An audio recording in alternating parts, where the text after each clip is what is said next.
Delhi capitals captain Rishabh Pant విధ్వంసకర బ్యాటింగ్తో చెలరేగిపోయాడు. 5 ఫోర్లు 8 సిక్సర్లతో చెలరేగాడు.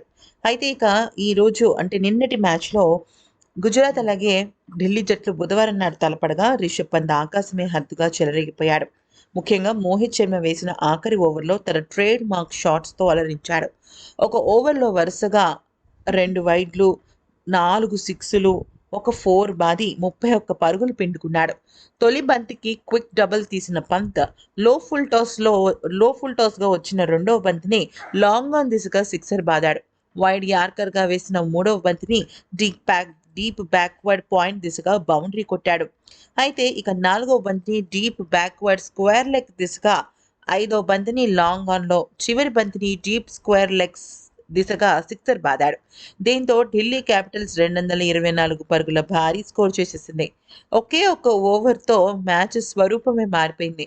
పంత్కు తోడు అక్షర్ పటేల్ హాఫ్ సెంచరీతో సత్తా చాటుగా రిషబ్ స్టబ్స్ కూడా 26 పరుగులతో మెరుపులు మెరిపించేశాడు. గుజరాత్ టైటన్స్ బౌలర్లలో సందీప్ వారియర్ బాగానే చేశాడు, కానీ మోహిత్ శర్మ మాత్రం కొంప ముంచేశాడు.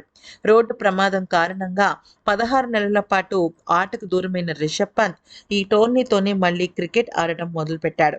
అసాధారణ బ్యాటింగ్, సంచలనమైన వికెట్ కీపింగ్, అద్భుతమైన కెప్టెన్సీతో పంత్ అందరినీ కూడా ఆశ్చర్యపరుస్తున్నాడు.